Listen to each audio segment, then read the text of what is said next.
Never before in my lifetime of going to the theatre do I think I've ever gone to a show, been completely unable to understand the meaning of any of the lyrics, and enjoyed it quite this much. Oh my god, hey, welcome back to my theatre-themed YouTube channel, or hello to you if you're listening on podcast platforms. You're missing my very exciting hat that I have on today, because we're going to be talking about the Broadway musical Buena Vista Social Club, first seen off-Broadway, subsequently having transferred to the Gerald Schoenfeld Theatre, where it is currently playing as the recipient of several Tony Award nominations, including a nomination for Best New Musical. Now, the show is a jukebox musical adapting the award-winning 1990s documentary of the same name about the album of the same name, telling a semi-fictionalized story about the musicians featured on that iconic recording. But essentially what's happening in the show is we're performing a story of music and humanity throughout history, particularly the history of Cuba in the 1950s. Now, if you don't know about the show, I will tell you a little bit more about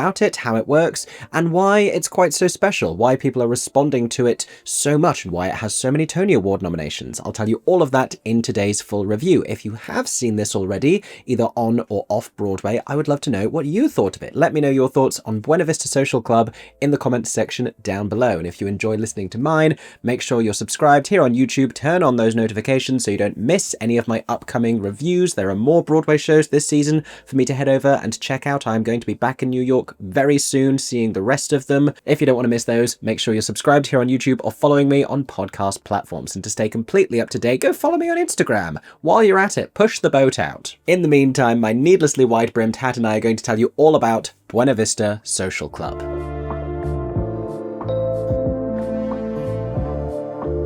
So let me expand a little bit on what exactly this show is and its source material. Buena Vista Social Club is a jukebox musical with a book by Marco Ramirez, adapting, as I mentioned, the 1997 documentary of the same name, which centers on the recording of this landmark album of Cuban music, with many of the musicians featured on the album having been legendary performers from decades before. And it's from that idea that Buena Vista Social Club finds its historic story. But the first thing that we encounter is the musical director for the album as depicted in the documentary. His name is Juan de Marcos Gonzalez. He also serves as a creative consultant on the musical, and he is trying to coax a particular singer out of retirement. She is the legendary singer Omara Portuondo, and Juan is trying to convince her to contribute her vocals to the album, even though, as we learn in the musical, she has not performed live or sung publicly for some years. She has become something of a recluse, which we are empowered to understand through the course of the show. The show unfolds over two timelines. We exist in the more contemporary version in the 1990s, when Juan is trying to make sure that everything goes properly, reacquainting Amara with her former friends, her former collaborators and bandmates, as they are brought together to become this iconic ensemble to perform this music authentically and brilliantly and meaningfully, and also to kind of unearth these forgotten styles and give them new life and popularity throughout the world, which the success of the album went on to do. The musical genres that we are talking about here, and I apologize if I am butchering the pronunciation of these, are Cuban son, danzon, and bolero. But as they're simply trying to record this music from their shared past, the music itself becomes a gateway to their memories. And so at the same time, in parallel with this plot about them trying to put the album together, like a slightly less unhinged stereophonic, if you like, we also see memories from the past. We see a young Amara, we see young versions of the other musicians that she's recording alongside, and we find out about this story of love and loss and friendship and difficult choices and family, all happening in the shadow of the Cuban Revolution. The crux of the story becoming a decision that Amara must make whether or not to flee to America alongside her sister, who she had been performing with in this double act to go and seek fame and prosperity and safety, or whether to stay in Cuba for reasons including the opportunity to perform and bask in the more authentic musical sound that she had recently discovered at the Buena Vista Social Club. Well, this is a particular club that existed at the time. This was a social club where music was performed and one that accepted black members. So it's not just about the music, it's also about this sense of community and love transcending race, in a bigger story that also, at a very topical time, talks about emigration and talks about cultural identity and valuing that and, you know, choosing to honor that and to keep that, but also the enduring power of music, as is said in the show, these old songs, they kick up old feelings.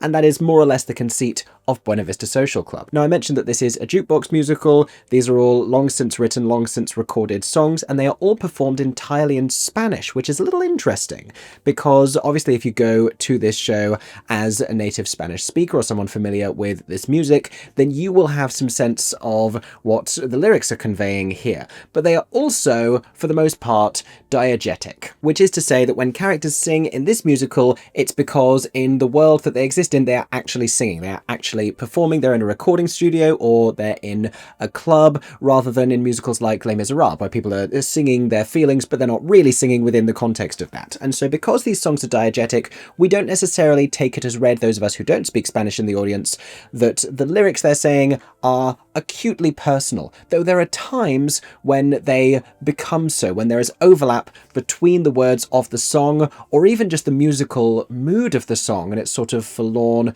solemn, longing quality and the way that the characters are feeling. But what's kind of brilliant about the way that this piece has been put together and directed by Sahim Ali is we get a sense of that without needing to know the words which are sung. If any part of you is reluctant about going to see this because you don't speak Spanish, I don't speak a word of Spanish, and yet the power of the music and the passion of the performances enable those songs to transcend language barriers. And if that's still a little bit frustrating for you, then there is also an insert in your playbill, which for those of you watching on video, I am showing right now, with a foreword written by the aforementioned Juan de Marcos, which goes to the trouble of explaining very meaningfully the thematic implications of each of these songs. So you can read about this before the show, in the interval, or afterwards if you want to gain a little more insight into what these songs are saying. But of course, for those who are bilingual English and Spanish speakers, the show is going to take on even more power.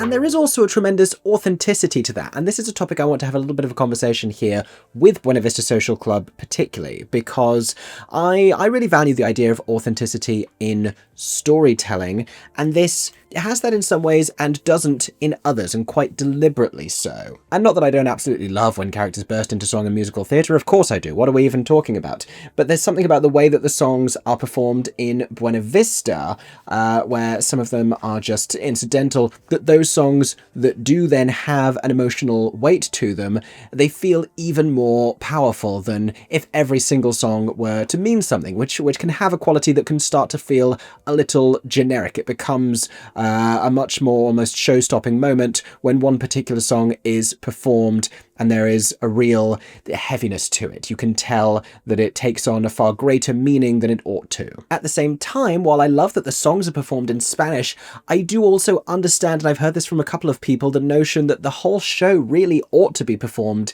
in Spanish, and the idea of translating these characters who wouldn't have been speaking English to each other. I mean, Les Mis is an example. They also wouldn't be singing in English, they'd be singing in French. But does it feel a little bit culturally inauthentic, particularly on Broadway, particularly in a city like New York, where you have plenty of Spanish-speaking audiences? Would they feel, and perhaps this is a demographic who doesn't necessarily as readily go to Broadway shows because they don't nearly as often see themselves represented in the stories that we're telling on stage, would they feel more empowered to do so, more welcome to do so, more catered to, if this were an entirely Spanish language musical? I've had a few interesting experiences recently of seeing foreign language shows, foreign to me of course, like when the Japanese production of Spirited Away played in London and was performed entirely in Japanese but with English surtitles. I've also seen French language productions and German language productions, and it seems as though we are finding steadily more and more success in like the prestigious legitimate screen world, both in terms of series like Squid Game comes to mind, and also award-winning films, foreign language films with English subtitles, and it feels perhaps like theatre is a little behind on that. And I would really love a version of Buena Vista Social Club performed entirely in Spanish with all of the dialogue in Spanish as well, incorporating subtitles for audience members. And it would also be a big win for accessibility, which is an area where the theatre industry in general has been for too long sort of dragging their feet. At the same time, I'm also aware that this is Broadway, and for a lot of audience members, sadly, I think that would make it feel even more restrictive. I think it would be really interesting, and I think, there would be substantial artistic gains from doing it that way. I also understand the reason not to, and inevitably, I don't feel as though Broadway is the particular subsection of the theatre industry. You know, it's like, in terms of so much, it's the very height of the thing, but I don't think it's where you will always find the greatest sense of cultural authenticity. While we're talking about that word as well, I also feel as though I have to acknowledge that much of the story depicted here is fabricated, and it's a great story. It's a really fantastic story. But as they say at the beginning of the show, much of this is true, much of it is real, and parts of it just feel real. And without having yet watched the documentary, though I would like to because this has made me very interested in it, I dare say a lot of the more emotional sections of backstory and the romance of it all, and some of the particular choices, and a lot of the timeline of it all as well, which seems to unfold sort of surprisingly quickly, or at least in a vague sort of a way where it's hard to tell. You know, there are some nights and evenings that just seem to go on forever and ever and ever as Amara sneaks out to go perform at this club and then makes it back home in the dead of night, and her sister's like, it's far too late for you to have come back by yourself, where were you? And then she goes back to the club again, and her sister goes back to find her again. Unless I missed a line there, it seems like, you know, it's an evening that's never going to end as long as they keep playing music in this club. Where was I before I started making this point? Ah, yes, manufactured storylines. And, you know, in aid of telling a really great story, I understand it. It doesn't really matter to me that all of this absolutely took place, but it is a little bit unusual to, you know, adapt a documentary and then craft a lot of fake history around that. At the same time, it's a really great story, and Broadway needs really great stories, because I can think immediately of 3 or 4 other new musicals this same season that arrived on Broadway without having great stories. And I feel as though we've forgotten, in a pursuit of, you know, great staging and visuals and songwriting and performances, that a great story is sometimes the most fundamentally important thing, and that is what is driving audiences out of this theatre after the show, saying great things about it. That is what is creating great word of mouth. If you can tell people a great story with great ingredients around it and great creative choices, which we'll move on to talk about in just a moment, you will leave people happy. And it's not even a story I think is necessarily for me specifically, and I'm not talking about the Spanish of it all. I'm talking about the fact that, like, my parents would love this. Like, as a film, they don't go to the theatre quite as much, but they would really enjoy this kind of a story. It reminds me of a lot of the types of films that they like to watch. It reminds me of a musical that toured around the UK a few years ago that I loved, called Fisherman's Friends, telling the story of that real-life group and the success that they found as recording artists, coming from a very particular part of the world, having a very particular sound, and contributing via their success to the popularity resurgence of that sound. And, you know, that was sea shanties in Cornwall, and this is Cuban music, and they couldn't be more different. But there is, I think, a kinship in the charm of each of these stories and why these shows work. To talk a little bit more about why this show works, let's talk about the people involved.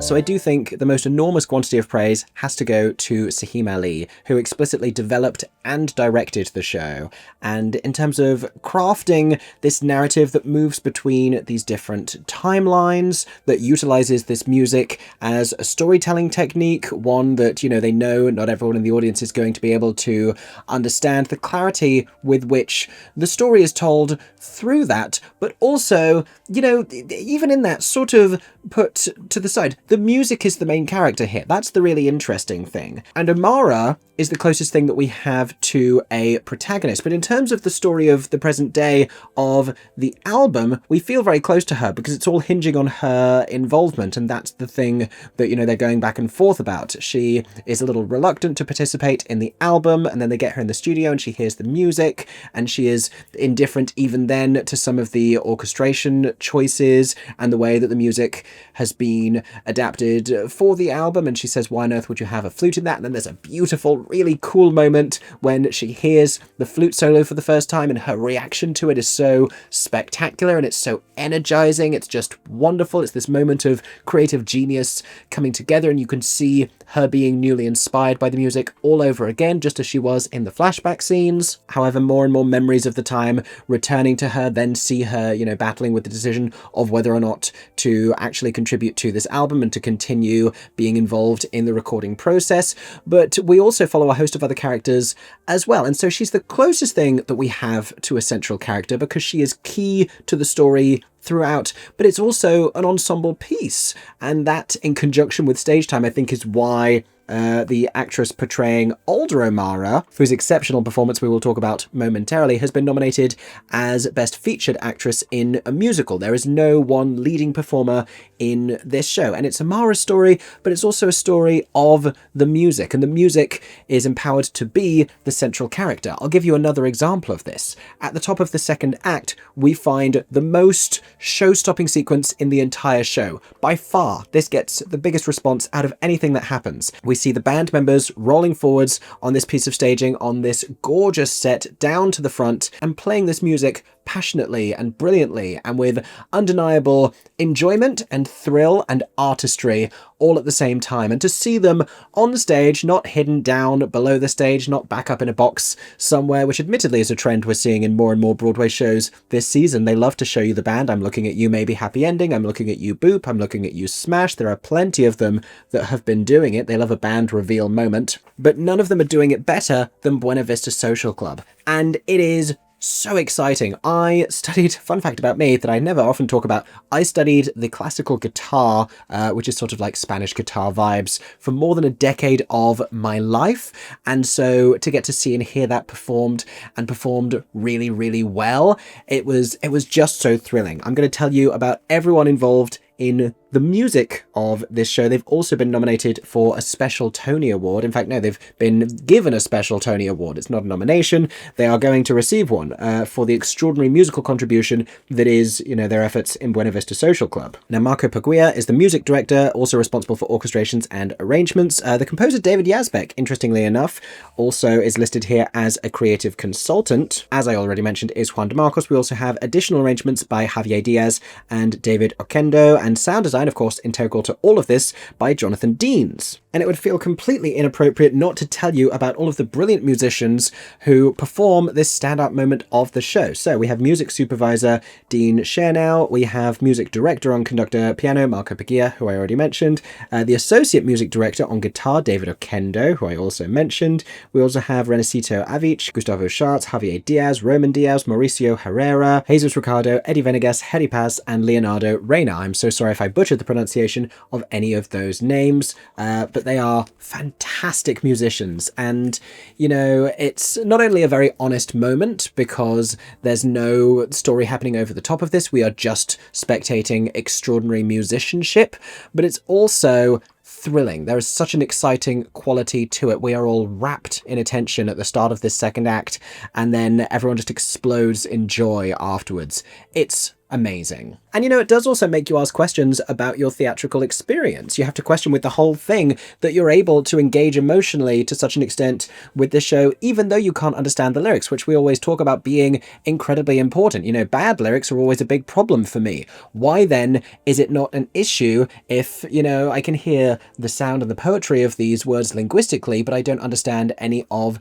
the meaning? And why am I not dramaturgically questioning an Act 2 opening that does nothing whatsoever to not only advance the plot, but even engage with the plot? We're not even addressing the plot, we're just portraying this music. And that is because, like I mentioned, music is the main character here. Music is our focus. That is what this story is about. And also, I will move on, I promise, but we have spent so much time in audiences, in theatres, celebrating amazing acting and fantastic singing and gorgeous athletic dancing, and we have given all of these moments standing ovations and thunderous applause, and people applaud for the efforts of the band as well, but rarely so spotlighted, rarely center stage, and rarely the full audience, because honestly people start leaving the theatre and not everyone stays to even clap the band at the end. I'm getting on my soapbox at this point because it does annoy and upset me, but I love that they have this moment. It feels so special and so right. Carrying on with more of the brilliant creative team, I want to talk about the choreography because it's really stunning, and that has been done by Patricia Delgado, I believe. Oh, I tell a lie. Patricia Delgado and Justin Peck. I love this choreography. It is lively. It is spirited. There is a contrast in the different worlds that we see. This also captured in the design aesthetic, of course, as we move between the more sophisticated establishments that young Amara and her sister have been performing at, and the Buena Vista Social Club when she discovers it for the first time. There's also a very soulful and romantic quality to a lot of the dance and a lot of the movement. It inevitably is a sort of a haunting memory for her, so we see some of that captured in it as well. I really enjoy everything something about how this show looks is really, really stunning, and the way it's been directed and just all of these creative choices. The costume design by Didi Aite is absolutely stunning. The color palette of the whole thing, I just love Cuban fashion anyway, but it looks so great. Again, we see the contrast between these different worlds. We see the different time periods reflected, obviously. The scenic design, Arnulfo Maldonado, it is so good. It's one of my favorite sets of the season. It might be my favorite set of the season, actually, because it just looks absolutely stunning. I love a full, intricate, detailed set created on stage. The level of attention to detail in the passageways, taking the actors off stage left and stage right, and the way that this set continues off into the wings, that if you're sat in the center of the orchestra, you're not going to see, but people sat on the far right will see the one extending that way, and people sat on the far left will see the one extending in the other direction. That in conjunction with the way that they are lit, they're not symmetrical. It just feels exactly as it needs to. It allows us to become these different locations, but it feels like Cuba. It feels like a real town, and it just feels, as the best sets do, like a real world on stage in which characters can be brought to life. The lighting design I briefly mentioned there is by Tyler Mikolo, and really stunning, really, really gorgeous moments achieved lighting this particular set.